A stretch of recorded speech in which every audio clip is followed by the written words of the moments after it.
Hello guys. Today we are going to discuss about the topic myth as ideology versus myth as Dante.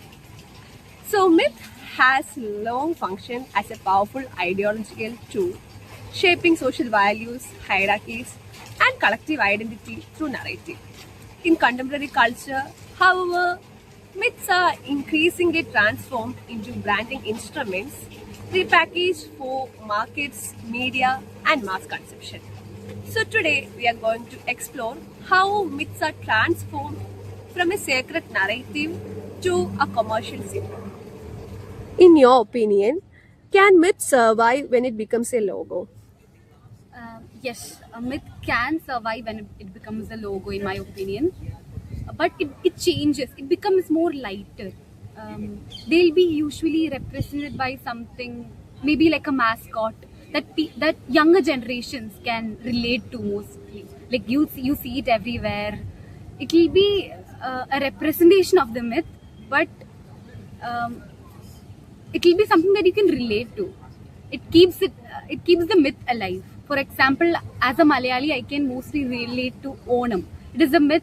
It's a festival that we've been celebrating for a long time, and a logo that comes to our mind as soon as we hear Onam is a figure of Mahabali or Mavili. So that's what I think. Logo can survive in myths. Myths can survive. As you mentioned about Onam, how is Mahabali represented in tourism campaigns and commercial advertisements? Okay, so during tourism campaigns, Mahabali or Maveli is shown as someone who's welcoming everyone, ever smiling, dressed in the traditional Kerala attire that fits a king. Also, at that time, you see everything, all the culture, like all the values that Malayalis hold are showcased a bit more what evidently. Like you can see how people lay pookalam everywhere to welcome the tourists. There's this snake boat race, Vallam Kali, that gets much attention at the time. So all these they attract tourists. And Mahabali, you see Mahabali everywhere during Onam. The symbol of Mahabali is the best, is the what image of Onam in all our minds. Also, due for discount sales in shops, Onam offers, they're everywhere. Um, the thing is, even prices change, fluctuates during Onam. So that's how Mahabali is depicted. If myth becomes entirely commercial, what happens to its ideological core? Now, what is myth? Myth is a tradition. It's not just a story. It's a belief that we've been carrying over from generations to generations. It started with faith, fire, community bonding, and everything, and now it's just turned into marketplaces. It's just turned into a sales outcome where people are just going behind sales. People are just going behind profit, money, and power. You take the example of a festival which is right near to us, which is Holi. Holi was always a festival of a myth, which was devotion, which was good over evil, the victory of good over evil. And it was community bonding that made Holi a festival that we still try to pass on from generations to generations. But what is this now? What is Holi mean to you and me in this present generation, where we've forgotten the older meaning, we've forgotten that tradition, we've forgotten the myth, we've forgotten every real essence of that festival in our sense, where it's just turned into DJ parties, a lot of colors, a lot of other alcohol sponsored gatherings. Now, a belief, for say, if it's supposed to be carried out, it shouldn't be supposed to be carried out in the power of money. It shouldn't be carried out in the name of sponsorship. It shouldn't be carried out in the name of sales. But it should be carried out with that same essence that our forefathers used to carry it with. Now, examples like any festival, say, examples from the Ramayana also. Now, Ramayana is that one sacred book that we all used to, worship in India as a country. But what is it now? It is turned into TV shows. It is turned into short films. It is turned into comical scripts, where the idea, the essence of the original myth is reduced down to just sales. It's reduced down to just profit. And it is not. A myth is not for money. A myth is for people to believe in something and have power in it. It's something that increases their faith, even though they don't know whether if it's true or not. And that's exactly why you define myth as myth. Now, say for an example, for me, I'm a big Marvel fan. Now, you take Marvel culture, you take Marvel entertainment, you see Thor and everything. It's the not the mythology is very much reduced into entertainment nowadays, which where money controls over it, where people in gathering controls over it, where the original myth, where Greek mythology is printed on T-shirts and posters, but it's not the essence of it. The essence of Hercules, the essence of other gods are not taken in the sense. So, what my basic concrete opinion about it is don't commercialize myths. Myths should be beliefs. Myths should be in you. Myths should be that essence of faith in you. Do not commercialize it and make into a money making market. So, do you think the branding ensures the survival of myth or its transformation? I think branding definitely promotes transformation of a myth. Where I'm personally a native of the state of Kerala. The Kerala has this amazing festival, this amazing yearly festival that we celebrate called Onam. Now, Onam is also a story that revolved around the olden times. It's a myth.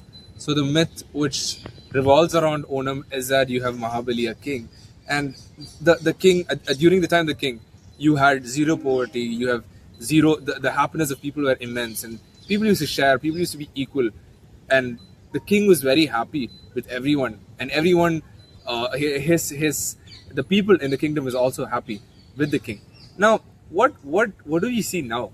When I go to Kerala for Onam, I just see huge textiles, huge marketplaces, huge markets where they sell out stuff, and it's not just for Onam; it's for money. It's for the money.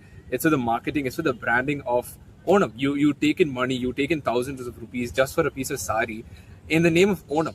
And Onam is one festival always need to be happy while spending. You just don't need to max out your credit cards for Onam. You need to be happy while eating that sadhya. And I've always, I've always had this curiosity where Onam has always been into this marketplace for us now. So you have all those big brands of restaurant chains like Paragon. You have places in my part of Kerala, Trivandrum, selling out Onam sadhyas, Onam the proper meal of Onam, the essence, the true heart of Onam, into money making profit, where you have to probably spend around $1,000 for a single sadhya, and that is just money. It's you can't eat with happiness. You can't eat with the same happiness that you used to eat with your grandma and your grandparents out there. Now, that is the exact idea of where this happens. Now, I'll give you an open-ended question. Do you think when you sit down to eat a sadhya, do you really think, okay, my credit card bill is going to be maxed out because of this festival? Do you really feel happy with that festival, or do you really feel regretting towards that festival? That is one open-ended question that I like to give you. And where branding is obviously good for a myth, extremity is obviously bad. When you go to the extremes of anything, is bad. And I think branding often transforms that myth into something where only money is that power factor. Money is only that we revolve around. And all those shopkeepers, when Onam season comes, it's always they're getting busy. They're getting busier for everything, even textiles, even ad marketing agencies. You see flex boards, everything. Now, why is that?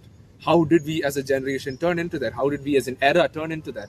We should always be believing in the essence of that festival. For say, even Pongal for that example, Diwali, Holi, any festival for that say. And you see myths being played around when when it should be actually considered sacred as a tradition where it should have been passed down. And myths are not just beliefs. It are being called myths, and why we follow is it because of a reason, and that reason has to be respected, and that reason has not to be used with money, and that money factor makes it just reduced to a place where it's just selling and buying of things and not an essence of a true a tradition or a belief. Is myth static or is it constantly reauthored by society? Yeah, I don't think that myth or anything that is related to society and culture could remain static in a ever evolving place or society as it is, where humans keep changing as social being and cultural entities throughout time. So especially if you take the example of Onam, which is now widely celebrated as the festival of Kerala. Because when you think about the myth of Onam, that is, we get to know about the story of Mahabali and Vamana and how that unfolded. But the very aspect of that myth is being reconstructed, reinterpreted, and looked upon through various perspectives. So, the idea of divine and cosmic order, which was essentially the base of that very myth, as how Vamana was sent, or like Vishnu was sent in his avatar form of Vamana to the land by the gods so as to curb in a way the immense power and arrogance that the Asura king Mahabali had, in order to, bring back that cosmic and divine order, is essentially what that myth is about. But now, when you think about it, it is being reinterpreted in many ways, and one of the ways is how, where the very idea of divinity is reconstructed or deconstructed, and the demonized other, which is our Mahabali, is put to the forefront. Like, it is seen as the jealousy of the gods on how an Asura king is being a benevolent, nice, prosperous, and good to the people, and having a stronghold on the entire three dimensions of the world, is being portrayed, and it is due to that their power is being questioned through this king, that they come down and put Mahabali, I don't know if put is the word, make Mahabali go to Patala, even though it is on the fast of curbing his pride. So Mahabali in this setting, or in our present world, is no longer the demonized other, but is very much anthropomorphized or humanized. Every posters we see, or everything, or the imagination of people, again, makes him a very human entity or a very human person. He's nowhere above us or a threat to us, but is a kindred spirit.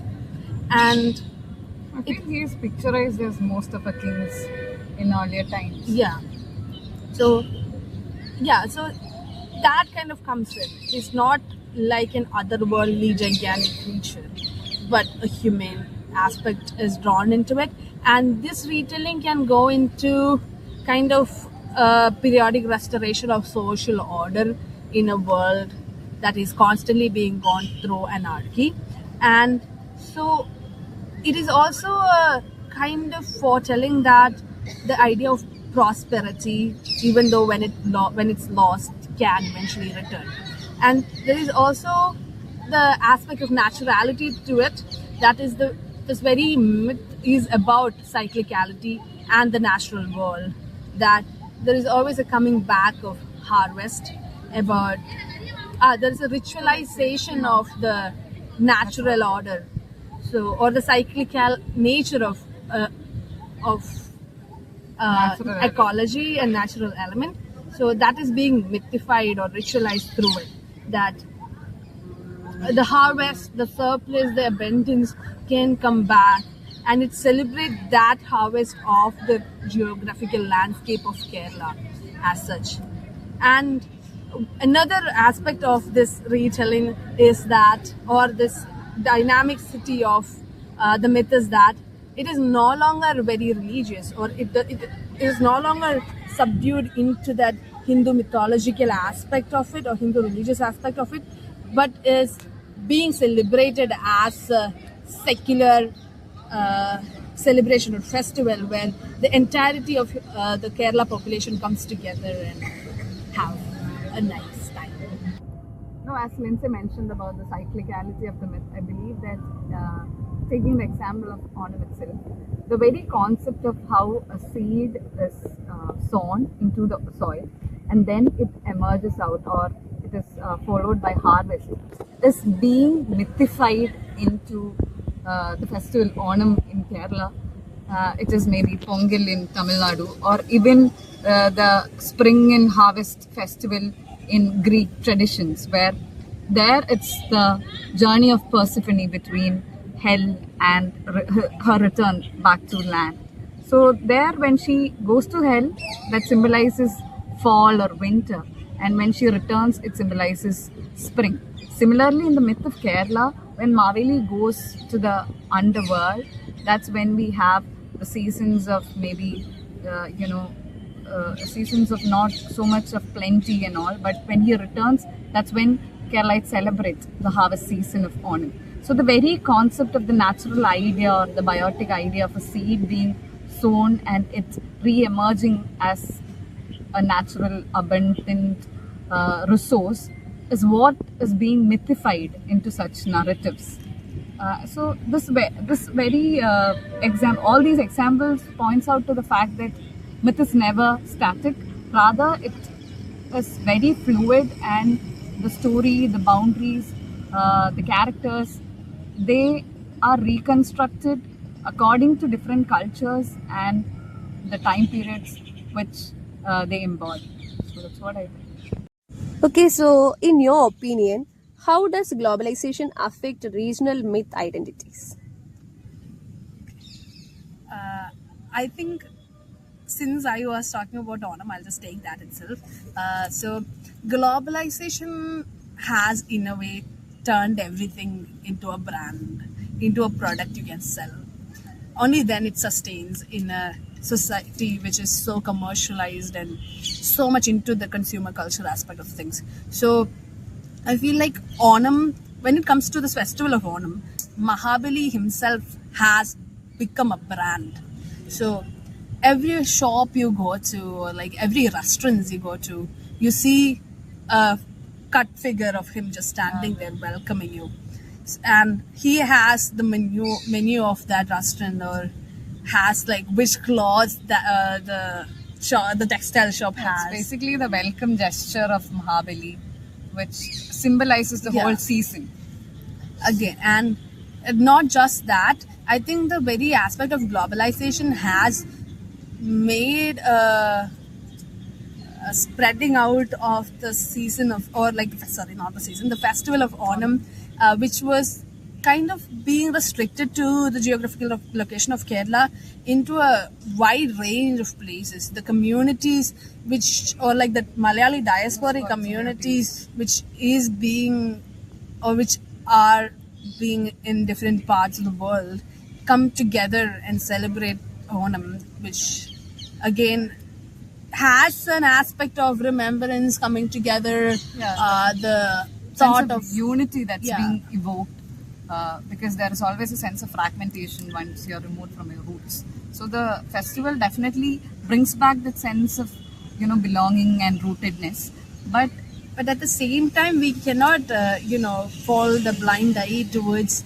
the gross commercialization that is being taking place, because as much as there is that idea of home, prosperity, love, celebration, nice food, but that nice food, when it is being sold, there is a high stake price that has been put forth to it and projected to it, and people in that sense of homecoming, in that sense of celebration, buy it without thinking about it. So Onam as a festival has become a very large bundle of profit market, not only in Kerala, in different parts of India and in different parts of the world, as Malayali community as such is being widespread. No, the very aspect of the Kerala sari, it actually symbolizes the handloom culture that we had in Kerala.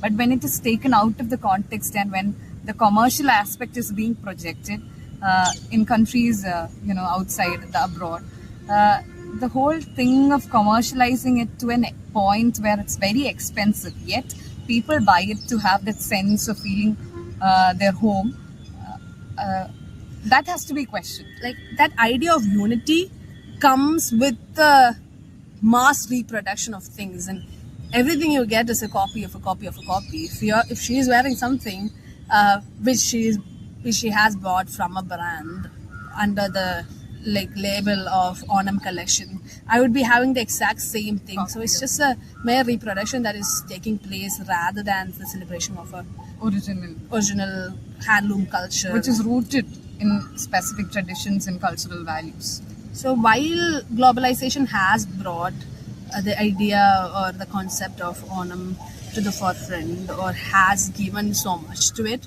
there are also like cons which should not be, set aside or put aside. So yeah.